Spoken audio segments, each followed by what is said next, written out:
is Krishan, and I welcome you to my channel, A Lifetime Gift. I'm a wife, a mom of three boys, currently expecting baby number four, and I'm an internationally board certified lactation consultant. Here on my channel, I read children's books about God, breastfeeding, and some of our family favorite books. As mentioned in one of my last videos, we are celebrating my 4-year-old's birthday this month, and I said I would share some of his favorite books. So this book that I want to share with you is Happy Hippo, Angry Duck.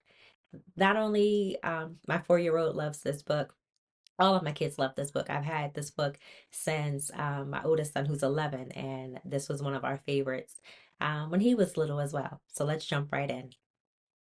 Happy Hippo, Angry Duck, a Book of Moods by Sandra Boynton. Hello, little person. How are you today? Is your mood quite terrific or only okay? Are you happy as a hippo or angry as a duck? Maybe sad as a chicken? Can you sadly say, cluck, cluck? Are you grumpy as a moose or excited as a dog? Worried as a rabbit? Contented as a frog? Perhaps, like a pig, you are sweetly amused. Or perhaps, like a cow, you're completely confused. You might feel that somehow you've lost all your fizz. Or you're frazzled like a frazzled thing? I'm not sure what it is. Well, I hope you are happy, but if you are not, you have friends who will help you. We like you a lot. And a difficult mood is not here to stay. Everyone's moods will change day to day. Unless you're that duck, he's always this way.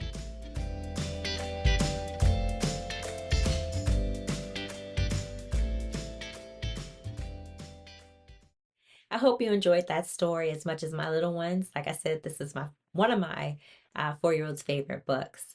One thing about this book is that we read it very frequently. As you know, I'm home with the kids, and so usually how we start our day is with a devotion, or excuse me, a Bible story, a prayer, or in scripture. But after that, we do our calendar. So of course we go over the date, day of the week.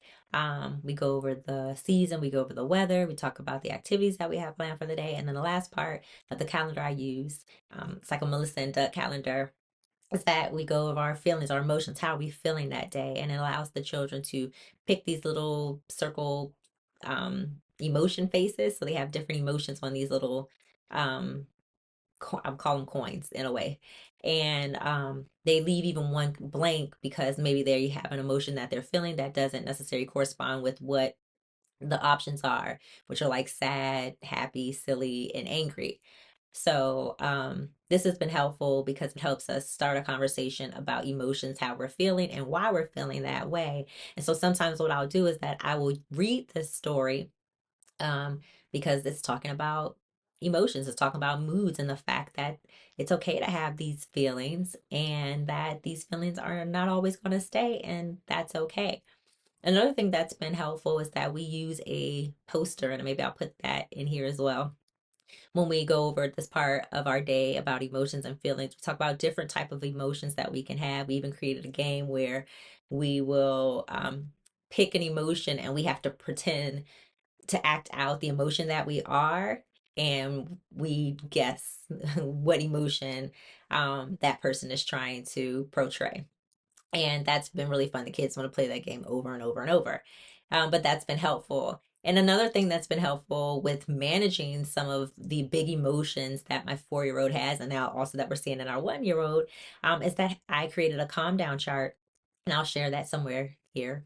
But this calm down chart has been extremely helpful because now it has allowed my 4-year-old, and also even with my 1-year-old, to see that every time I'm mad or that I don't get my way, I don't necessarily have to scream, cry, and fall out and kick. I can choose to do something else. So in that calm down chart, he has the option of counting to 10, or he has the option of going somewhere and going to a calm down area, maybe picking up a book, picking up blocks, and calming himself down, or it could be picking up the little spinning wheel windmill thing that he has where he can take deep breaths and blow it out and be able to see this windmill kind of blow, which sometimes helps them and distracts them from whatever emotion and feeling that they had.